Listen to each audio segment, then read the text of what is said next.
Halo semuanya, kami dari kelompok 4 ingin menjelaskan hasil diskusi kami tentang prinsip-prinsip ekonomi yang beranggotakan 8 orang. Perkenalkan, nama saya Muhammad Jalal Rando. Saya Alda Terita Cantik. Saya Cica Angelina. Saya Rahman Hidayat Siswa. Saya Rahmanda Isnana Hamum. Saya Eka Fernanda Anggaini. Saya Sabrina Alika Putri Satyo. Dan saya Anggun Puspita Sari.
Jadi, kelompok kami akan menjelaskan prinsip-prinsip ekonomi yang bersumber dari buku Principle of Microeconomics dari Gregory Mankiw.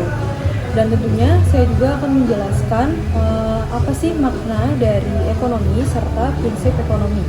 Yang pertama, makna ekonomi yakni adalah sebuah cabang ilmu yang mempelajari bagaimana masyarakat mengelola sumber daya langka. Kemudian, makna dari prinsip ekonomi adalah hal umum yang ditemui di kehidupan masyarakat sehari-hari.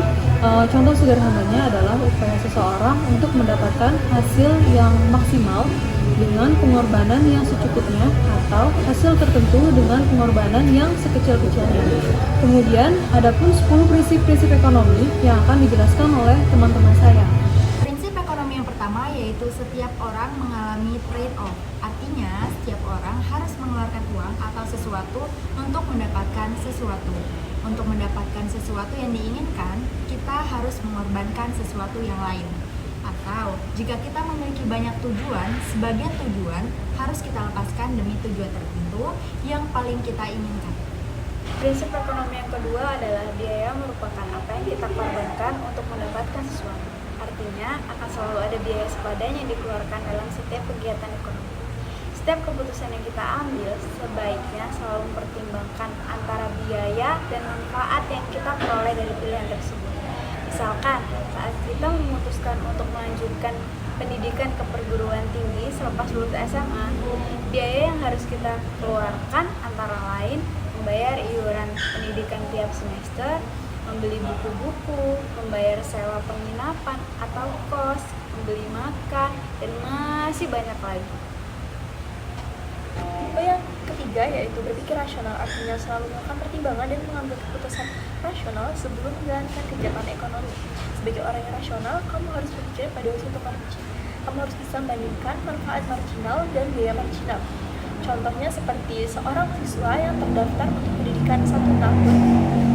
Namun, jika ia menambahkan 1 tahun lagi, ia dapat mengajukan permohonan untuk tinggal permanen, dan dengan demikian, ini akan mengambil manfaat tambahan. Lalu yang keempat yaitu setiap orang menyukai intensif. Artinya, keuntungan lebih dinilai dapat memotivasi seseorang untuk melakukan usaha lebih efektif dan produktif.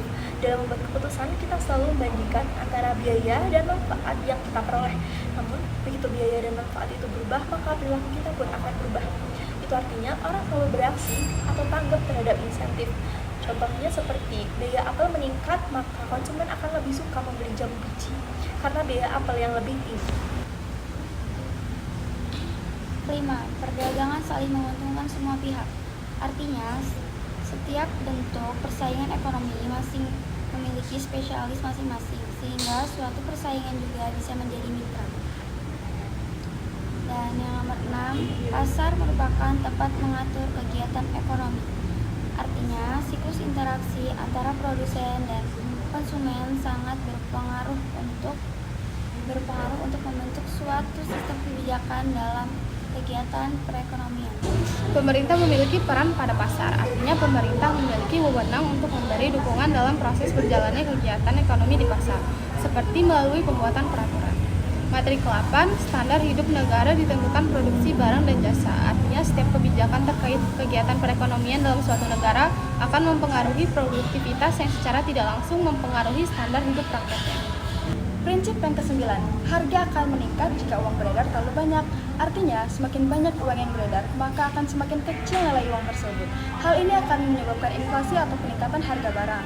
Lalu, prinsip yang ke-10, masyarakat menghadapi trade-off jangka pendek antara inflasi dan pengangguran.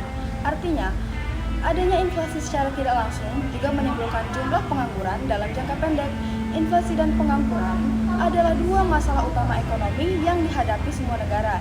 Jika inflasi dan pengangguran ini sampai tidak terkendali, maka akan berdampak tidak hanya pada aspek ekonomi, melainkan juga pada kondisi sosial dan politik. Jadi kesimpulan dari 10 prinsip ekonomi adalah setiap sesuatu mempunyai harga dan untuk mendapatkannya harus diperlukan biaya yang perlu kita korbankan. Sekian hasil diskusi dari kelompok kami akhiri. Wassalamualaikum warahmatullahi wabarakatuh. Dadah!